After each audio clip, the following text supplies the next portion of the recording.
இன்றைக்கி வந்து டேட்டூஸ் எப்படி கவர் பண்ணுறதுன்னு நம்ம பார்க்கலாம். பட் எதுக்காக அப்படின்னா, நிறைய பிரைட்ஸ் வந்து மோஸ்ட்லி அவசரப்பட்டு டேட்டூஸ்லாம் போட்டிருப்பாங்க. அதை நம்ம வந்து ஜஸ்ட்டு நம்ம ஹெச்டி ஃபவுண்டேஷன் மட்டும் எப்படி கவர் பண்ணுறதுன்னு அதை காட்டுவோம். ஏன்னா எல்லோரும் என்ன சொல்லுவாங்கன்னா, அதுக்கு மேலே கலர் கரெக்டர் போடுங்க, அதுக்கு மேலே இது பண்ணுங்கள், அதை பண்ணுங்கன்னு நிறையா சொல்லிகிட்ருப்பாங்க. அது எதுவுமே கிடையாது.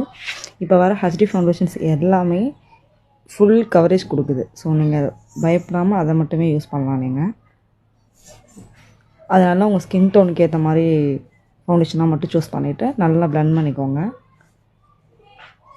மோஸ்ட்லி இது நெக் பார்ட்டில் அதிகம் யூஸ் பண்ணுவோம். நம்ம நெக் பார்ட்டில் காதுக்கு பின்னாடி இருக்க ஏரியாஸில் தான் மோஸ்ட்லி பிரைட் அதை கவர் பண்ணுறதுக்காக நம்மள்ட்ட இது கேட்பாங்க.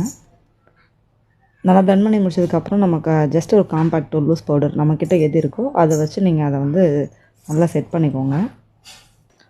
அதுக்கப்புறம் நெக்ஸ்ட் வந்து நம்ம மார்ஸோட செட்டிங் ஸ்ப்ரே வச்சு அதை வந்து ஃபுல்லாகவே செட் பண்ண போகிறோம். ஏன்னா நமக்கு அப்போ தான் கொஞ்சம் லாங் ஸ்டே இருக்கும். ஏன்னா நம்ம டேட்டூ குத்திருக்கிறது வேறு கலர் டோட்டலாக டிஃப்ரெண்ட்டாக இருக்கும். ஸோ இதை நம்ம செட் பண்ணோம் இல்லையா, காம்பேக்ட் மட்டும் அடிச்சுட்டு விட்டால் பத்தாது. ஸோ அதுக்காக நம்ம அதுக்கு மேலே இது பண்ணுறோம்.